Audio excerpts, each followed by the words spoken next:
MedBix Webcast is a new kind of healthcare media channel to break the silo mentality and foster interdisciplinary thinking. Our mission is to fill that gap and to create a curiosity through different lenses, tapping the passion that guided the historical figures in medicine and bringing present-day groundbreaking research to the front lines. We interview physicians and leaders in the industry about present-day healthcare challenges on our live programming. Welcome to the MedBix Webcast. I'm going to introduce you. I will put him in the background. Just to let me welcome to the MedBix Webcast. I'm going to bring Dr. Stefan Haller, but he is. Let me introduce him a little bit. He is a diagnostic radiologist. I used to run imaging center. I used to MRI, CT scan, ultrasound. So I know radiology business in and out a little bit. I was in the trenches for a while. So, but also he has a bigger cause he's working on. He works on, maternal mortality and infant mortality rates. He is trying to reduce around the world, particularly in the poor countries and the countries that are struggling with the healthcare access. That is what he's doing. I think Stefan Haller is one of the distinguished physicians, and they really do is a true calling. Serving is a true call for him. I think let me bring him. Dr. Haller, welcome to the MedBix Webcast. Thank you very much for having me. You have such a distinguished credentials. Very interesting for a doctor. You have dedicated almost your life to serve other people. But let us talk about a little bit of our radiology background a little bit. So you were a radiologist, diagnostic radiologist, right? For most of your things that career, you did that. Well, I actually started out as a primary care physician, and after about 15 years or so, I decided to go into diagnostic radiology, and I never regretted that choice. So you were reading all the mammograms and X-rays and ultrasounds and everything that you're doing all the radiology things. I've been through that trenches. I know radiology business quite. I ran my mobile CT scan center, mobile MRI, mobile mammogram. So I know the song and dance of that radiology. But I'm not a physician, but I ran the business part of it. So administrator I was. But that is the true calling is actually for you is a service. I saw that you are doing a lot of, particularly in traveling to Philippines, Mexico, Tanzania. You were traveling and doing a lot of services you're doing in these countries. What do you do exactly there in this? If you can expand that one would be great. Yeah, I'm happy to do that. Well, I'm not the only person in the medical field who's kind of longing to, make a difference in the world. And I've been doing that while I was still active in my clinical career, on my vacation times. And I would spend like a week or two in foreign countries and with various organizations. And I would just, see patients and take care of patients, first as a primary care doctor, and then as a radiologist with, a portable ultrasound machine and supporting other physicians who are on the same kind of mission, to take care of patients. But after, 10 plus years or so, I realized that doing that by itself is fine, but you can't really make a substantial change in the long term. That, in other words, if you go on such a medical mission for a week or two, once you're gone, everything goes back to normal. They don't see a physician again. They don't have health care. They don't get medications. So what you're really doing is kind of something really temporary, momentary, and doesn't really help people in the long run. So that's when I kind of decided that to use this mission type projects to actually teach the healthcare providers or the healthcare or the physician extenders in poor countries to do more sophisticated work so that they can help more people. Because the main problem really is in those countries that in rural areas, there are very few doctors. Doctors try to go to the cities where they can make, have a greater income. So there's usually a very poor supply of physicians in peripheral areas, and that's what we're addressing. We're training midwives and nurses in advanced techniques like point of care ultrasound, so that they can kind of fill in some of those gaps. My father is a doctor in a small village doctor, like that is very rural village in India, southern India. He was the 2,000 population we have. The physician. My father is the only one who can read English at the time. Is a British, just got independence. My father was as a self-taught doctor, and he was a passionate about medicine. And then he was a teacher. He was English teacher. That's why he could able to read English. And then he became a doctor there, and then he was really brilliant. He was a curiosity. His curiosity, really, they wanted to be the people who want to be doctors there. He wanted to serve medicine. Really, they have a true dedication. My mother used to complain all the times. My father was reading a non-stop books, from around the world. And then, as you said, there is a continuation of care. It's a bigger problem. So those people, if you train them, and I fully agree with you, that is the perfect. The solution is people who come to do operations like eye operations or anything. Then they come for a few days and then leave, and then they go back to normal, as you said. That's a bigger challenge. If they can train my people like my father and the midwives, that was an impact. Is a long-term impact. Training the trainers, educating the doctors, other doctors, healthcare workforce is a key to the success of those long-term.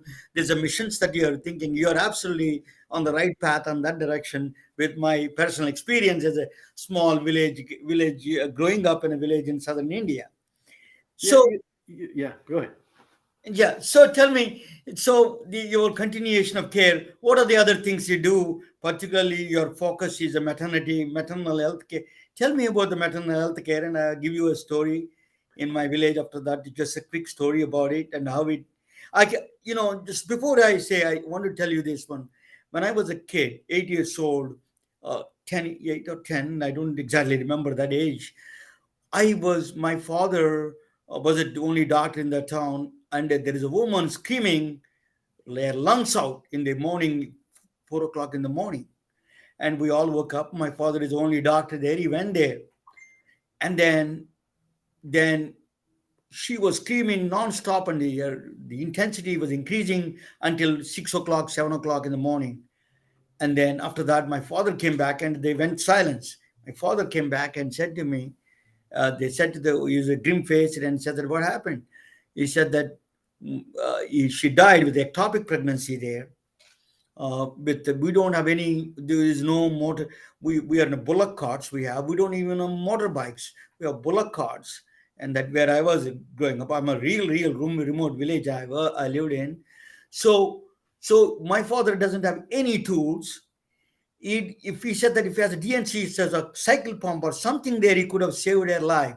And that was impacted me because her kids went to school with me. They're my classmates. It did impact, and I wrote actually a blog about that. It did impact me. So why we are, with all the money that we spend so much, and we can't save some mothers who give the life to us.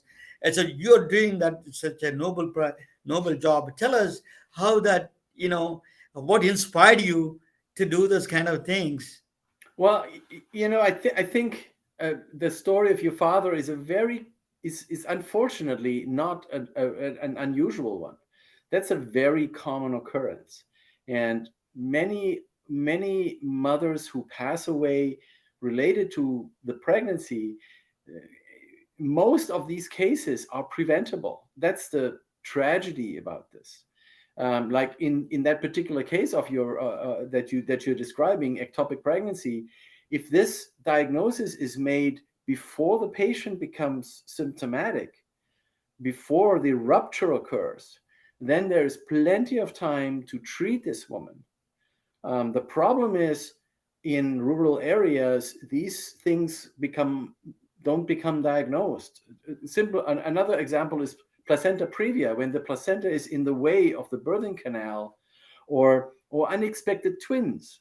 When these women then start to give birth, when they're uh, when the baby wants to come out, and then there's a placenta in the way, the problem is a lot of bleeding, and the placenta is a very well perfused part of the pregnancy, and these women invariably die. They pass away. They bleed out. Um, these are all things that you can diagnose beforehand. And if you diagnose them beforehand, then you can bring them to an area where they can be helped, where they can do a cesarean section, or where they can do, surgery or give medication to support these things. So what inspired me, um, I'll tell you, I noticed when I was doing my missions and I did ultrasound, initially I was trying to avoid pregnancies. I did, all the other diagnoses because I was a bit afraid that if I look at babies and I see some malformations, what am I going to tell those patients in those countries? And then I realized that, especially in the Philippines, when I went there, a lot of pregnant women actually came to me and said, all I want to know is the sex of the baby. And then I realized, actually, if those women come to you and they want to know the sex of the baby, why do I not look at those very straightforward things like twin pregnancy, placenta previa, or ectopic pregnancy? Because if I see that, I can help them. I can actually save a life. So I see 50 patients and I tell them, what kind of a sex I think that the baby has. And then I find the 51st patient that has such a complication. That is hugely rewarding. And then I realized this is not a very complicated examination to do. This examination is the very basic parts of this examination where you can make sure that you don't have such complications. And these things can be taught to midwives who deal with the mothers anyway. So there's just very, very few straightforward steps that once they are taught and once they know how to do, they will identify such cases early enough so that those women can be saved, and in many cases the babies too. I have 4 brothers and 2 sisters, and we're all born in through midwives, all of us. Because we don't have a doctor, we don't have OBGYN doctor, we don't have stylish, that kind of hospitals. We're all born at home, including me. I was born at home. So I was delivered. My mother, I don't know, it's just surprising to me. She survived all these deliveries, without any complications. Now I see how wonderful, how it's this is midwives are really wonderful. The midwives are actually nominated, as you say, they're like assistants. They're trained by somebody. The previous generation trained them. They don't have any official qualifications, but they are trained and well equipped with it to Yes. deal with the natural pregnancies. No problem at all. Yes. When there's no complication, it's fine. It's But the problem starts when there's a pair of twins in there. The first baby comes out, but then the second baby doesn't come out, and that's usually that when is the the problem. problem Yes. starts. And another thing is, since you mentioned home births, I actually happen to be a home birth too. I was born in Germany, far away. I was born at home, and I was one of the last few generations that were born at home.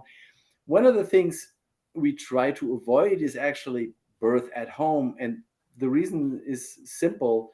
One major cause of women getting sick or dying after birth is infection.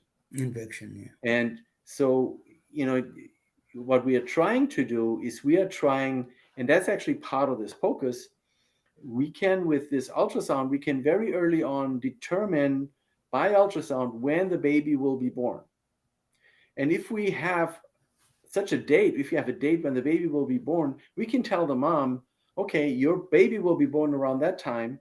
Please go to a facility where they can help you give birth, a clean facility where things are, not like at home, which is sometimes, not, as far as hygiene is concerned, not in a very good place to be.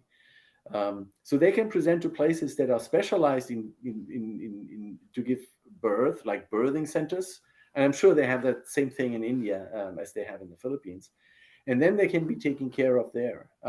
So that's another way to reduce the risk of the moms basically getting sick and dying from the pregnancy.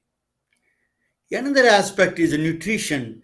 Just a lot of people, they may have the resources there. Sometimes they don't even know what are the nutritious things to eat at that time. They didn't lack of education, folic acid, for example. So how do you, this is to be trained. This is the Western medicine can help in that direction a little bit. Can you expand on the nutrition side a little bit for these expectant mothers, Dr. Haller? Yeah, well, that's actually, so we talked a lot about ultrasound, but the second big piece that we do with our nonprofit organization, Life Matters International, is we try to educate the moms or help the local staff to educate the moms. Why?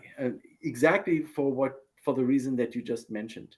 There are many things that the moms can help to reduce the risk. Number one is nutrition. Some of the mothers are anemic. They can be helped with that, with medication. There's other things that help them through the pregnancy. Understanding that if they have hypertension, for instance, which is a very common cause now in the developing world, hypertension is a very common prevalent disease. If they have hypertension, they are at higher risk for the pregnancy. They're also at higher risk of dying. So if they understand that they need to be treated, that they, for instance, need to lose weight, or that they need to eat less salty foods, that is very important. So we are trying to educate the moms in many of these things. Hygiene is another one. Vaccinations is another one. Oral hygiene is important. Women who brush their teeth or who do not brush their teeth, that is associated with low birth weight of children and a higher morbidity and high mortality of the children. So we try to teach the moms what to do. And you mentioned Western medicine. Many times that's not even necessary. Yeah, as long as and we try in the Philippines especially, we try to be very culturally sensitive and we look at what they eat and what their diet is, and we look at those parts of the diet that may be risky, and we try to teach them, this may be tasting very good, but it's not really good for your weight, or it's not really good for your baby when you have it inside you. So, but that's a really important part of our work. Education is the critical component of the whole pregnancy, as you said. Now the point of care services, now the technology improved it. For example, my friend in Silicon Valley, I love to introduce him to you, is a exo imaging, is just a probe, a small probe. You can connect to the iPhone or just phone, and then they can do the ultrasound right there at the point of care services. People like you, then you can immediately transfer the images to you. People, as a radiologist, you can diagnose right on the spot while they are doing it. You can do that. Is it that helping in the future? It's going to have making a difference in the maternal mortality rate and the saving mothers' lives? I'm absolutely convinced that this is going to play a major role. One concern with the telemedicine that we came across is that many rural areas don't always have good internet, or they may not even have electricity. So in the area that we will go next year, Life Matters International will have another project in a remote area of the Philippines that used to be a former leper colony. They don't have electricity 24 hours. And so it's important to do preventive, but once things happen, the electricity may not be there. So I think the combination is going to be important. Absolutely. I think telemedicine will be key to reaching people in remote areas. There's no question about it. There's too many projects that have proven that already.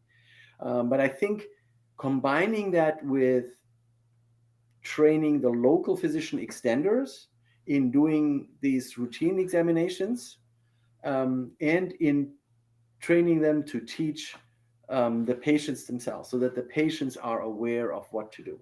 Because prevention is still better than treating once it has happened. Your concept of physician extenders is a really very impressive. I like that concept. I mean, you're adding already the existing infrastructure, just adding a little bit of twist to it. So that's much easier to implement it rather than reinventing the wheel. You know, Western doctors go there, oh, you don't have this surgical lab, we don't have this one, all. You know, my village has no electricity or no running water, but still I was born, you know, because now even my village has a lot of them have a cell phone coverage is wonderful. Even in Africa, they're saying, you may be better judge than me, that the coverage of the internet may not be there, but the cellular coverage is quite a bit extensive. My understanding is, so you can use with the low resource settings, you can use the technology to do the diagnosis, basic, you know, if there is a twins are there or not, the placenta problems are Yes. there. You Yes. can, per person like you can diagnose from here, from a long way, from a, to do that kind of thing. Do you agree? Is that is that coverage of the low, even cellular coverage itself, it plays an important role, you know, saving mothers' lives. Absolutely.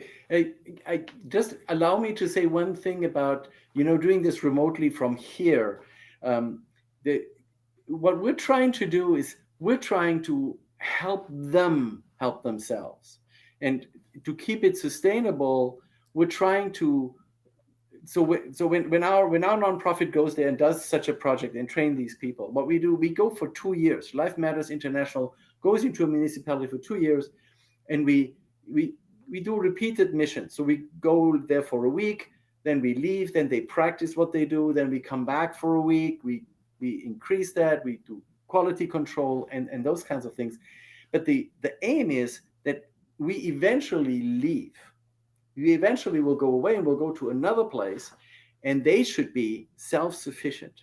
So what we're trying to do is we're trying to establish a quality assurance system, like a local connection. So, like, for instance, a radiologist in the capital of Manila who does not want to live in the periphery, but if we can create that connection to the periphery, then they can be self-sustaining, and they don't need, people from America or from Europe travel, 10,000 miles to do that for them, or do that in addition to what they do every day. Because, as physicians or medical staff, there's a lot of people who are suffering from burnout right now.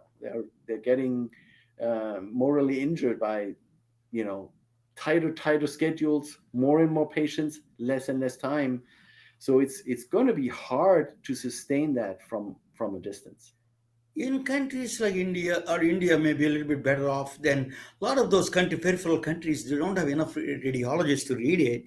Yeah. So one of the thing is that, I'm always surprised, but that's one thing that's why I created an app. I send you one time my software, app that I was trying to make with my daughter, to do what is it all over the world. People, anybody can join and then read some of these ultrasounds, for example, just to help them. The next step is just to fill up that gap, that the critical gap of the skilled physicians. To do that gap a little bit would help. That it takes a long way, from that, is it a high risk pregnancy or not, or something like that.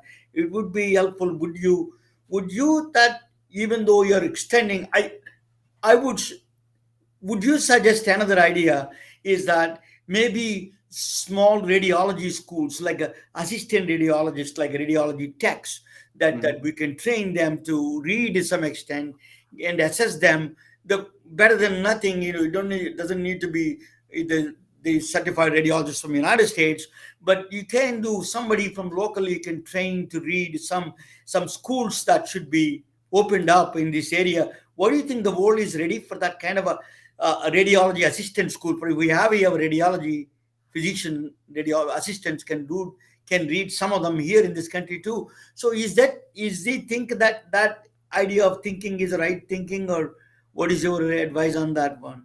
it's there's no wrong thinking anywhere. Okay, that being said, though, it remains an economical question. Yeah. People like radiology assistants or radiology technologists, they don't earn that much money, and they have a life here too. So you will depend on people doing this in their own free time in order to make it affordable, or to make it in a very affordable way, so that it can be applied to so many countries in the developing world and so many people. Um, I think I think we will probably get further if we use the know-how here to teach people locally. And the Philippines is a good example. The Philippines is trying very hard. It's defined as a lower middle income country. They're trying very hard to implement universal health care. So they're actually trying to get where we are, and maybe even further than here in the United States, with universal health care. But they're still struggling. So they have to create the structures that will enable them to do better. I mean, right now in the area that we're currently working, we have one physician who's taking care of about 30,000 patients. Huh. Okay, that's tremendous. Okay, that That is physician is tremendous. totally overworked and cannot really take care of these people like we do here. So this physician then has like five midwives or 10 midwives and five nurses. Now that physician relies on those people to kind of delegate the work, and and that's where we realize that's where the potential really is. If we can augment that, if we can augment the quality of what these people do, we don't need additional workforces. We can help them do higher quality work and take care of more people at the same time. You don't know, with the artificial intelligence, with this, you can detect a lot more with just by putting the probe itself. You can reveal a lot of things in the future that could be helpful. And second part, I wanted to ask you, that is artificial intelligence is one of them. The second part is there's a people like you all over the country, all over the world, nurses, doctors wanted to help the pregnant woman, particularly maternal. They truly wanted to help. Mhm. Nobody wants to hurt the woman who is giving a life to other life. So how could they get frustrated? They don't know how to participate. People like you are very few of them. So there is not much well known around. There is no vehicle for them to really do help in that direction. What would you do that? What would you suggest to those kind of people who are waiting in the wings? Okay, good, excellent questions. One can tell that you have been working in this or thinking about this area a lot, and you've been exposed to this area. Thank you so much for those questions. AI is an excellent tool. It's really an excellent tool, and it's extremely promising, especially in the field of diagnostic imaging. Um, we our group Life Matters International, we are actually partnering right now with a company that makes these small handheld ultrasound machines. That originally, maybe some of the viewers may not know, originally those machines they filled the whole room, then they became smaller, Yes. then they're like big boxes that you see in the hospitals now. Then they created them like in a laptop kind of size, and now they're like Then further really down. this big. Um, and so we're partnering with one of those companies that produces these, with their research department, and working. They're using artificial intelligence, and we want to use it specifically for our purposes, for this POCUS, point of care ultrasound. When we take measurements of the fetus, they have to be taken at very defined and specific places, and you can do damage if you don't do it correctly. Artificial intelligence can help with that. In this company, we will pilot for them um, an artificial intelligence program that will help will help in during the examinations to identify the correct sites where to measure. So this will, if this really works well, if we find out that this works well, it will revolutionize what we do, because now we can train even more people, and they can do that in a much shorter amount of time, um, and and spread this kind of technology much further. So that's to your question number one. Uh, Question number two: what should these people do? Well, the easy answer is join our group. Life Matters International always needs volunteers, and we understand that many people want to help in developing countries, and they want to do that by going there. They don't just want to help from afar. They want to go there. There's a little sense of adventurism and wanting to be there and wanting to do something hands-on. Um, and what I would say to those people is look very carefully at the companies or the programs that you travel with. Um, Many of these missions are like what you described earlier. You know, they go there, they take care of patients for a week, and then they leave again, which is a nice thing to do. You come back from such a mission and you feel really good about yourself. You feel like you've helped a lot of people, but it does have some problems. It has problems with follow up. Those patients are not being followed up. It has a problem with complications. Medications don't only do good, they also have side effects. How many problems are you causing with the medications that you give those patients when you're there? Um, um, Cases that need follow up, or cases that may be getting some treatment there. Now, when a medical mission comes in, it gives them different medications. They may disrupt the current medication regimen, and they may disrupt what's actually happening with the patient. That is a problem. And there's another problem that many people don't look at. Um, Governments in developing countries that are in charge of doing, or that actually get money from from their central governments to take care of people in their areas, they're very happy when a bunch of Americans come and take care of their patients for a week. They will advertise that, and they will say, well, we bring you American doctors and they will take care of you. At the same time, they can reduce the amount of money they spend themselves on healthcare and use it for other projects. So there is the danger of discouraging local politicians from doing what they're really supposed to do, which is to promote the healthcare for their constituents. So That all these things play a role. And so my advice to those people would be look very carefully at what the missions do, the mission that you want to join. It's nice to directly take care of people, but it's probably better and more sustainable and more helpful if you are there and you teach somebody how to take care of people.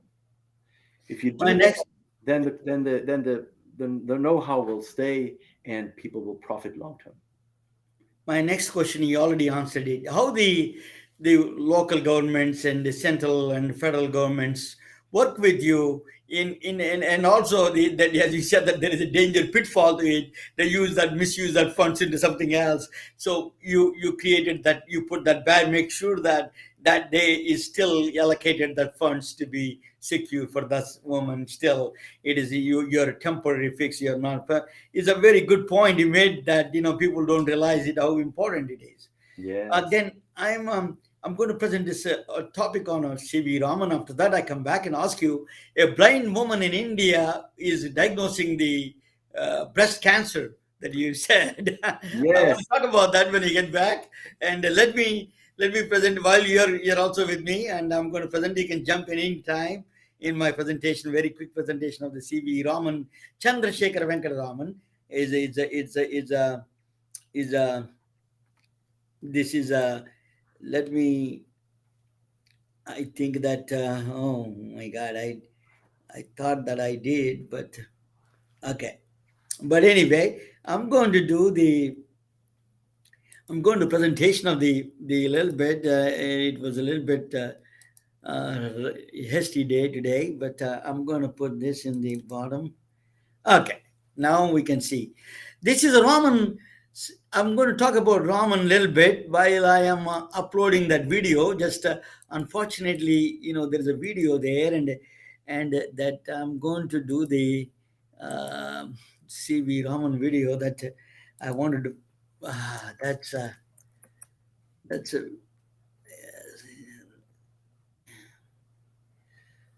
I hope I can find this video somewhere. Yeah, videos. Just a minute. Give me 1 second. Is a lot of challenges now Yeah, no, this is a today. it's a But very anyway, I'm. Let me. I will do the presentation. I will do the presentation. Just to let me. So you can do with the Raman applications. Raman is. I wanted to give a little bit of a. Let me. Let me. Metrics. Let, I made a video on Raman. I went to play that. Oh yeah, YouTube.com. Just a minute, and just I know it is today was a little bit of a very odd. I never had this problem. Today was a little bit of a strange thing happened. Uh, that's okay. That's what happens in a live program. it's a lifetime. And CV Ramchandra, I had a very good video on Chandrasekhar Venkat Raman, and that.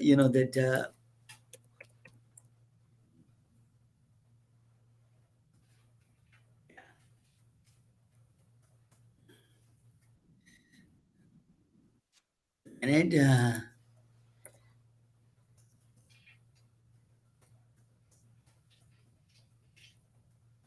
let me, I hope.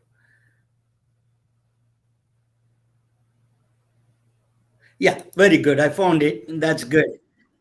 Yeah, I'm going to present about. I'm going to do the. I hope I can do this. Present share. Share this button and CV Raman. Share the audio. Share the audio. Okay. Can you see this the video, Dr. Haller? Yes, I can. Okay. Chandrasekhara Venkataraman. He was born in Tiruchirappalli, state of Tamil Nadu, India. His name is long with numerous alphabets, but get used for it, because the next few decades belongs to this man. He is descending from heavens to destroy cancer. Just not cancer, he is omnipresent in every field: science, medicine, technology, engineering, and even theology. Welcome to the world of Raman gadgets. Raman probe. Point Raman probe to anyone and just click flash, just as you do on your phone. It gives instant result that person has a cancer or not. No elaborate testing, no other diagnostic testing required. Cancer detection in seconds. Raman pen. Raman pen, point and click at the finger and tell you the blood sugar levels instant. No more shedding of blood drops by millions of diabetic patients. Raman scanner. Just place your hand gently on the Pharmanex Raman scanner. It gives you the fruit and vegetable intake and in correlation with the antioxidant activity in your body. By monitoring antioxidant levels may help you to prevent some diseases. Raman inspector. Raman inspector, and a handheld instrument, is an invaluable tool for law enforcement. Just point and click, it identifies the counterfeit drugs. Just point and click and can tell you it is a cocaine or any other illegal substance on the spot. No labs, no other testing required.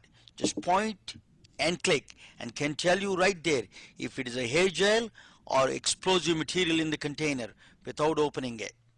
Raman reporter. Just point and click and instantly tell you if that is a true Picasso or not. No other verification required. This is done deal. It is just taught. Raman optical tweezers, Raman microscope, Raman true narc, Raman imaging, Raman hyper, Raman transition. The list goes on. His name is truly omnipresent. This is not a science fiction. This is an extraordinary brilliance of a strikingly tall and dark handsome man from 19th century India. Can you hear? Can you hear, Doctor? Hello, my name is Ramana Anamaraju and I have a passion for physics, specialized in allied healthcare and above Dr. all Haller, can concern you for hear all this? well-being Yes, Can I you hear can the hear video? it.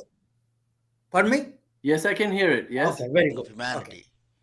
Sir Chandrasekhara Venkata Raman, usually referred as C.V. Raman, was born in 1888 near Chennai, India, and died in 1970. He discovered groundbreaking quantum phenomena in the field of optics while he was working as a professor of physics at University of Calcutta, India.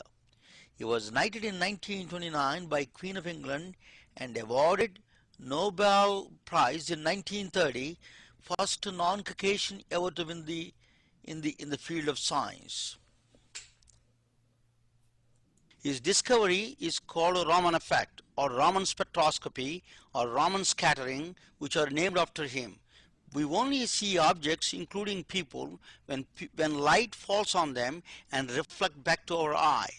But once in a while, the reflected light also gives stunning details about the molecular and atomic structure of the reflected matter, like a rotational and vibrational energies of the molecules or atoms.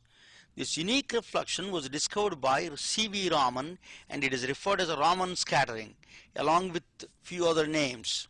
With humans, Raman scattering gives exquisite details about the cell structure and its function like no other modality we ever seen before. Raman effect is the only way you can identify rotten apple from real ones without touching, smelling or cutting. This non-destructive method is unique to Raman discovery, so thus makes an invaluable tool in the field of medical diagnostics without exposure to any radiation. A perfect tool for law enforcement without opening containers to check for explosives. A perfect method to check the authenticity of the age-old art without using any chemicals. Raman scattering analyzes vibrational and rotational spectra of the target material by using a non-destructive method. Cancer. At present, one of the most advanced methods of detecting cancer is through positron emission tomography, referred as a PET scan. This highly expensive and complicated equipment occupies 10,000 square foot office building or placed on 18-wheelers. The average cost for this procedure is around $4,000. Imagine exam that combines into a single scan the diagnostic imaging power of 10 PET studies, each measuring an essential dimension of cancer's aggressiveness, metastatic potential, and susceptibility to the radio and chemotherapy at the cost less than $25. Raman spectrometer, handheld Raman spectrometer can deliver that punch with a style. By attaching gold nanoparticles to the cancer cells, Raman spectrometer hunts every one of the cancer cells, identifies them, and kills them with a nano-heated guided missiles.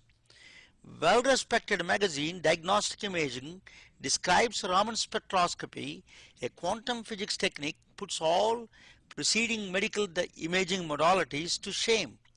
Raman, the cancer avenger, descended from heavens to rescue mankind from this fatal disease. Raman puts cancer detection is at our fingertips, figuratively and literally.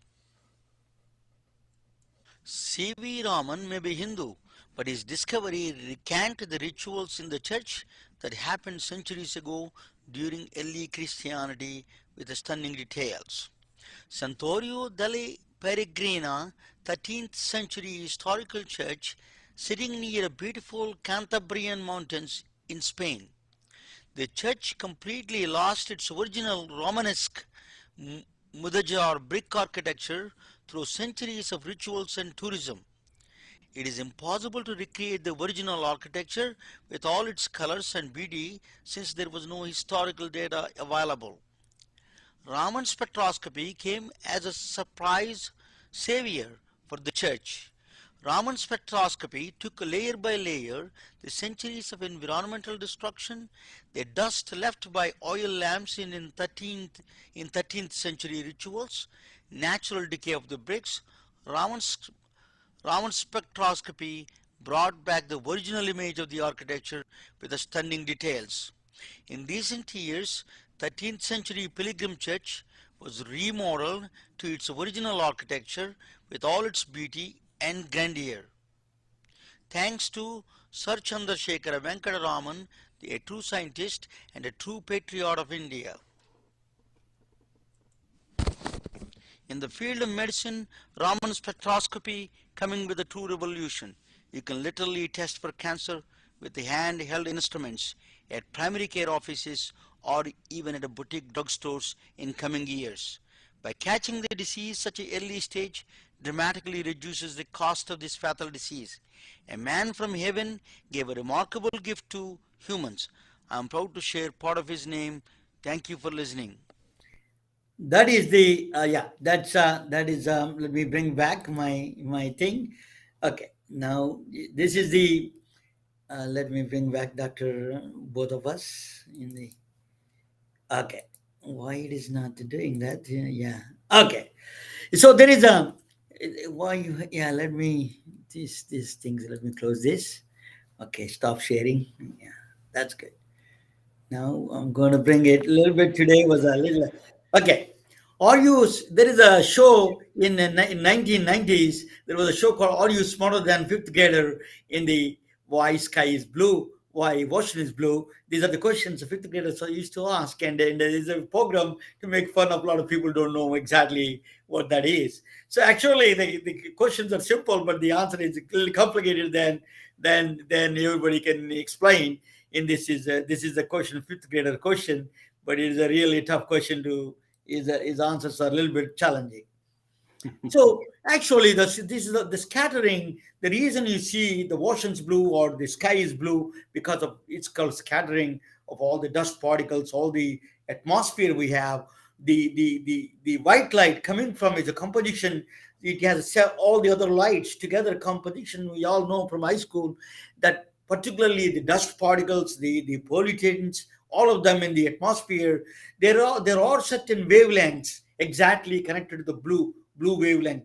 So when the blue light hits these particles with exactly same wavelength, they reflect 100% of that. That is called a Rayleigh scattering. Is a Lord Rayleigh from England. That's why you see the blue sky because the sky is all a reflection of the reflection of the blue light from the particles, dust particles, and the atmosphere and the nitrogen and all those things. So that's what you see in the evening. Same time that what it does is when you have a longer in the sun is in the sunset, you see the longer time it travels through the process, and then the you see the red light left and the blue light pass through, and then you see the orange light on the sky. That's the reason Rayleigh scattering. That's a complete reflection. Is basically a reflection of the material. That's called elastic scattering in the core. But there is in 1929, 1921, the C.V. Raman was traveling from England to India. He went to a conference there. He's coming back, and he saw the ocean is blue. He said that his ocean is blue not because of the reflection of the sky, but he realized it's something more than that. It's actually the reflect. It's basically a lot of water molecules and the water polluted algae and all these things cause that blue color actually. But he wanted to investigate further. That what he found out is an amazing discovery he did. That is called a Raman discovery that I mentioned. Raman scattering is a particular scattering. So 90 the reason able to see you or able to see the television because everything is reflecting back 100% reflection that able to see Dr. Haller because I could able to see him because everything is reflection. But there are certain when the light falls on it, 1 in 1 million photons interact with the matter, with the light and the matter interaction. So when the light falls on the matter, any matter that interacts, particularly it's a bodies like human bodies or biological samples, it is much more important. So it reflects two things. Raman scattering 1 in 1 million photons, either they gain energy or they lose energy. That is called the blue light is a Raman scattering positive. The red light is they lost the energy. So Raman scattering happens very, very small quantity, minute quantities in the this one interaction with the samples itself, either matter, any matter, is a biological or a regular matter. It interacts with it, and then it produces that interaction there. So that's why it is a 1 in 1 million photons. So the Raman scattering, what happened was he won the Nobel Prize for that. So immediately, that that was validated by John Hopkins physicist Robert Boole, validated that this 1 in 1 million photons reflect. They do interact with the biological samples, interact with the matter itself, and then gives you a different spectrum. So the Raman scattering was named after him, and it was validated by John Hopkins, and then he was awarded Nobel Prize in 1930. He was knighted, and then Nobel Prize was awarded to him in 1930.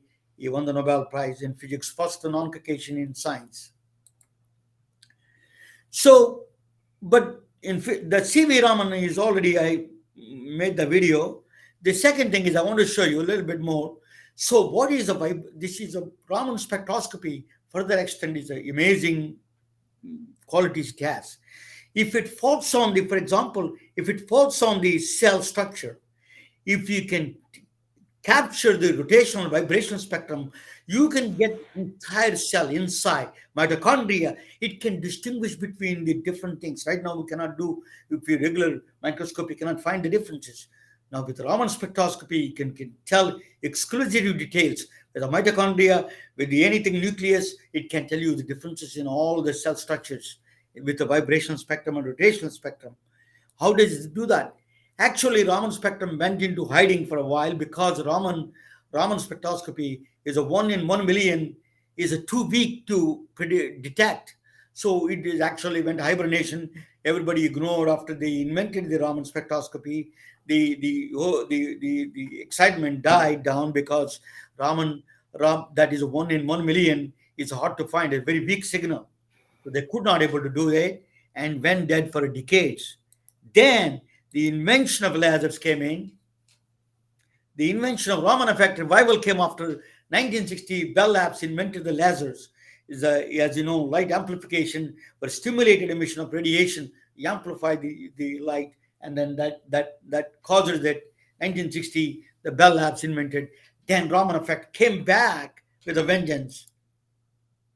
What they did was, in the Raman vengeance, is a single molecule. Then the next advancement came in. That is an amazing advances came in. It's called surface enhancer Raman scattering. They call SERS, surface enhancer Raman scattering. It is a revolutionary in molecular imaging.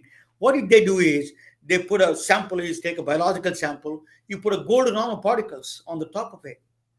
When you sprinkle the gold nanoparticles, it has a special kind of a features in it. Plasmonium is basically what it does is, biological sample interact with the gold nanoparticle, amplify the signal. You send the laser, and then already amplified, and then further amplified 10 to 1, 10 times amplified through the gold nanoparticles. Then the details it comes is, you can read even a single molecular pathology, one molecule pathology, you can read it. That is amazing power of the Raman spectroscopy, is a one molecule, you can read it, what's going on within that molecule. It is that powerful, the surface enhanced scattering, power of the scattering of surface enhanced scattering. So the next one is surface enhanced Raman spectroscopy is used actually in, they use in Philippines and, in other countries, China, for example, Fujian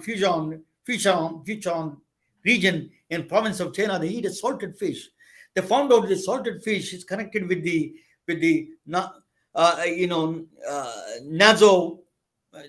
nasopharynges, right?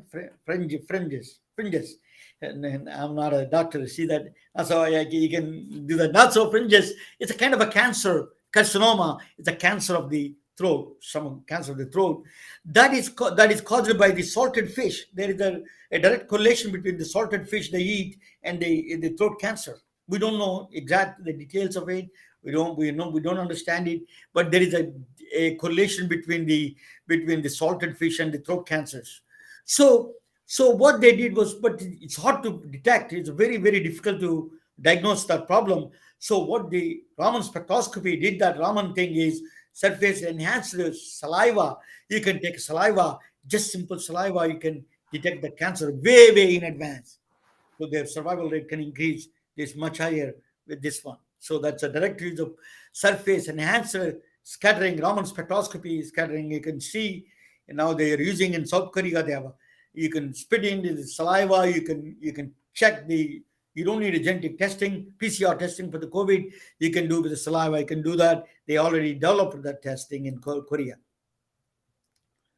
But Raman probes, as you already, is the one of the power of the Raman probes are they're spectacularly portable, extremely portable, and they're lightweight. You can go there and check it out anywhere.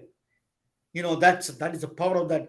In India, for example, we have a lot of fake medications. They do. India is full of fake medications that we need to check it out, because of the particularly diabetic medicines, metformin. They give a lot of wrong combinations. You can check it out through this Raman probe in seconds. It has a library. It connects with the libraries and checks it out. All those things. This is a future of the medicine. Raman came back with a vengeance with the power of Raman scattering. So the actually Raman probe is a vivo that you do live imaging. When you do brain surgeries, you can do with a live Raman probe pen. You can see that they are doing in John Hopkins. Dr. Henry Brem does that neurosurgery, does with the Raman pen. You can see the fluorescence, the lights are all, the cancer cells all lighten up, and then you can excise them, and you can surgically remove them. That is an advantage of the Raman probe. You can lighten up those cancer cells escaping from that boundaries. So breast cancer is another one. Now biochemical changes, you can, vibrational spectrum can do biochemical changes. You can do that. The breast cancer is one of the biggest we'll talk about Dr. Haller about that, about the India blind woman, detecting the breast cancer. That's what he said, in his blog. I want to just let us talk with him about that. But Raman scattering is a counterfeit drugs, as I said, that in India is a bigger problem. We can detect it with Raman probe. Raman alien life, right now NASA is to look for the life. NASA is called a Sherlock. They call scanning habitable environmental with a Raman luminescence. That's the name of the, NASA had never come up with the good names, but Sherlock is good name. Is a scanning habitable environmental with a Raman luminescence, is the one looking for life in Mars right now. The Perseverance rover, it is looking at it right now, the life in Mars. So Raman looking for a biological life in other planets right now. But the question, I just did that in the question, is Raman is Jesus is married or not? Raman answered the question, actually, for interesting thing. Jesus, this is they found a cloth or something like that. I'm not sure, a document or some kind of a piece of paper they call. I'm saying that they found a document in 2000 years. It's actually during the Jesus time. It mentioned the Jesus' wife name. So they wanted to check it whether they really authenticate that document is 2,000 years old during the Jesus time or not. They found out, yes, it is. He doesn't have the direct proof of that Jesus married or not, but what it is the document is written and mentioned the Jesus' wife there. It is actually 2,000 years old during the time of Jesus that was written. So I'm not don't get all the religious jealous. Don't come on me. I don't know anything about it. Just I'm not a Christian even. So I'm giving you the example of Jesus, of the Raman spectroscopy did that revelation of that process. It is only mentioned that document belongs to the 2,000 years old. That is mentioned about the Jesus' wife while he is alive at that time. So that is the document is authenticated. It is during that time. So Raman spectroscopy produces a lot of things. One of the questions is always Raman spectroscopy asks the right questions, and the nature still will open up the doors to your secrets. That's always, I believe. My father was like that, and Dr. Haller is exploring the world. Now let us talk about this interesting concept of blind woman diagnosing. It's I'm from India. I didn't know that. Let me bring Dr. Haller back to the thing. What do you think of my presentation, Dr. Haller? Well, it's very interesting, and unfortunately, I'm a radiologist. I do know my imaging physics. I don't. I have never heard of this Raman spectroscopy, and so I'll look into it, but I have no. It is a I, new. that's It is that's a not new, that's not actually. that's not my area of expertise. Yeah, it is an So, optical, right? In optical imaging, it's a very new. It's coming. It's a very new kind of field. The advanced research, Raman spectroscopy is a very is still in the developmental stage. It is not surface. Just less than a decade ago, surface emission, surface enhanced radiography came in. Surface enhanced gold nanoparticles. They're all coming up very new. So you will be listening, you'll be hearing that by the time. My thing is that they came in a village in India. He is from a small town in India. He was a Chennai, but his father went to my same school as mine. Uh, but the inventions were done there. We are not taking advantage of it now. United States and the other foreign countries have to do a lot of these things and bring it back to these kind of things to the table. That is sad. That is we need to take advantage. India and other countries need to take advantage of their the native scientist inventions and pay attention to them. But let me go back to your yeah. You should do the research. Raman spectroscopy is well, there is a lot of literature on the Google, on everywhere you can find it. Raman spectroscopy is well known among the scientists, among the physicists. They all know about the Raman spectroscopy. It is not reached the medical field that pervasive, because it still is in the process of doing that. We are very beginning stages at this time. You will be hearing it over next 1 or 2 decades. You will know Raman spectroscopy is the effect on the Raman spectroscopy. But before Raman, during the Raman time, that we don't have anything. My father is the doctor. He was checking all the people with the pulsology. So you're saying that there's a blind woman checking the mammogram, the breast cancer in India. Tell us a little bit about that. I was very curious about it, what he said. well, this is not something that I reported, Yeah. but it was a report that I saw with interest, and I think it was a German physician who kind of became aware of that and thought that in low resource areas, if you have blind people and they have because the theory behind it is that when you lose one of your senses, your other senses become more developed because your neurons in your brain reconnect and readjust. So your other senses become stronger, and they found that when blind people just feel breasts, that they are more able to find a small tumor that one can feel. They're more sensitive than other people. So this would be a tool if you have nothing else. If you don't have imaging, this might be a tool to diagnose cancer earlier. Now, and that's the key in cancer treatment or cancer screening.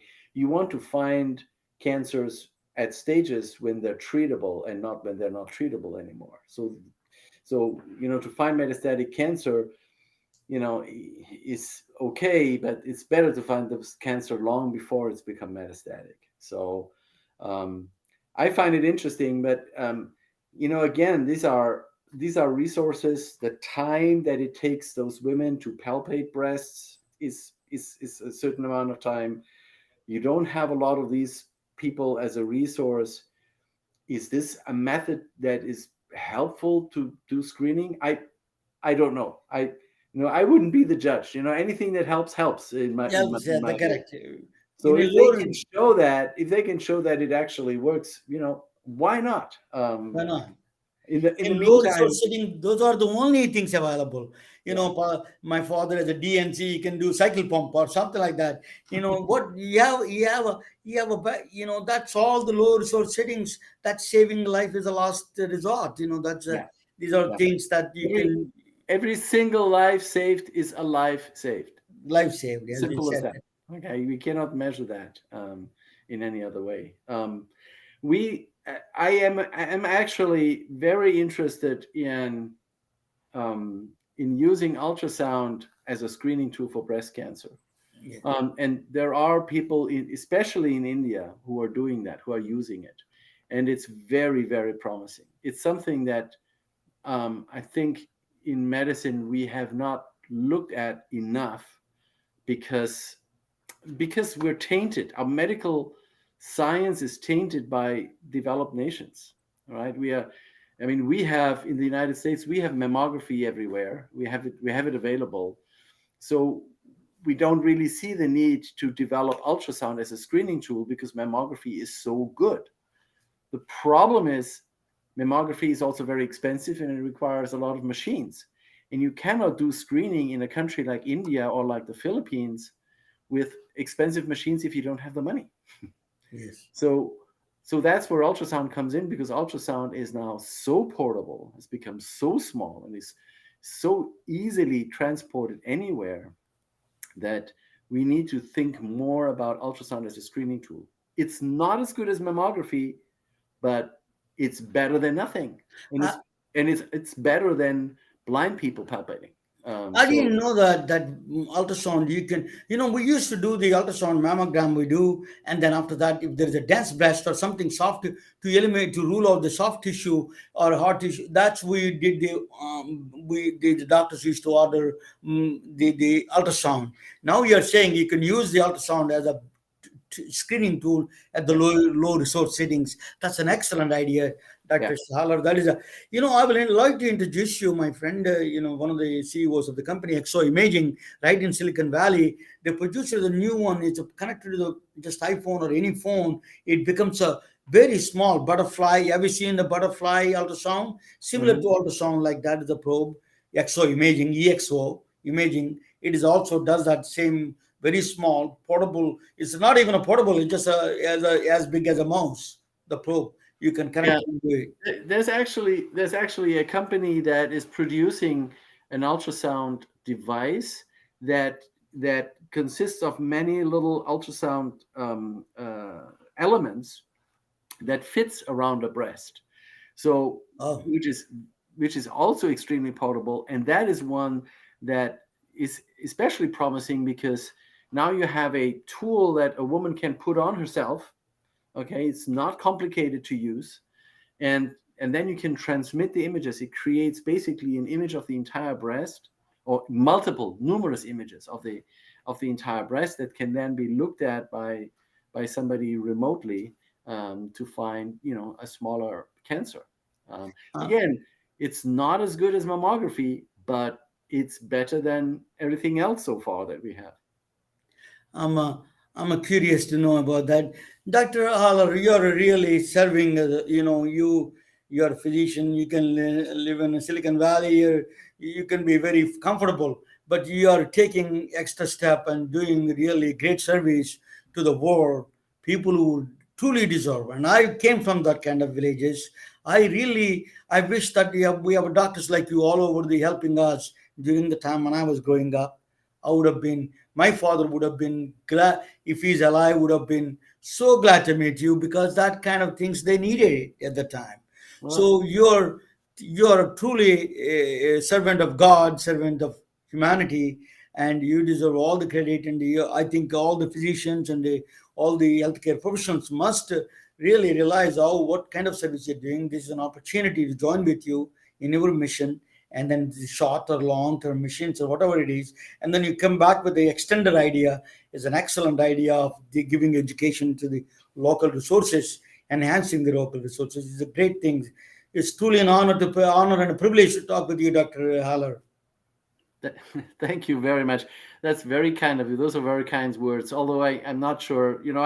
I'm just doing what I can do, and I think I would like to pass those compliments on to all those people that are trying to make a difference. That are trying, and those people, in rural areas of this world, like in your village, like your dad, like those people that stay in those areas and help their own folk. Those those people deserve the credit, because I mean, I'm here, I live comfortably, you know, I was lucky. I was born in a developed country. I've never experienced hunger or anything like that. So it's kind of my duty to do a little bit more than, you know, than just sit around and watch things happen. So what is your company? Life Matters International, right? Life Matters International, your company, and they can reach you through the Life Matters International website. So the website is basically Life Matters International, one word, .org. And you can reach us there. People who are interested in volunteering, we welcome people from all walks of life, because these undertakings are more than just what I just mentioned. There's always an organization behind it, a support organization. So we always need people. We need people for website. We need people to solicit funds. We depend on donations. We're all volunteers. So yeah, we need people from all. I can provide you some volunteers for that job, particularly website and all those things. You know, you're talking about the world. Thank you so much, Dr. Haller. You know that I hope I'm saying your name right. Absolutely correct. So you know, actually, I interviewed a couple of people from Germany. Really delightful to talk with all of them. And you're from here now. You're in the United States. You're talking about traveling around the world. My son is a neuroscientist, and he's also a musician. He did a song. He released a song yesterday. I'm going to play that, and then after that, I'll come back and close the broadcast and come back and talk with you 1 minute. Sounds okay. Good. I'm going to play this, my son's song.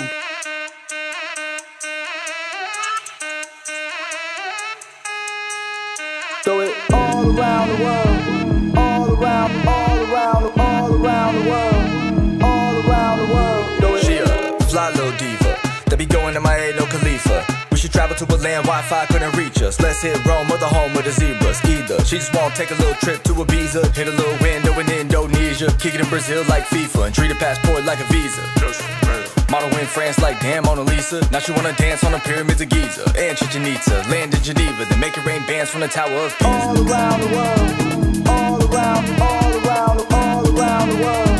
all around the world. So it all fly me out. When you wanna jet, Fly me out. when we coming back, Fly me out. but you got it like that. 'Cause I'm burning. Hype when I enter and hate when I'm gone. Nights out in Denver and days I'm alone. Flights out of Kenya, straight to Iran, then back to the west, Sierra Leone. Trek to the east like Genghis Khan. She'll twerk in a burqa, it ain't haram. We can spend the winter seeing what the penguins on. To the earth while you play this song.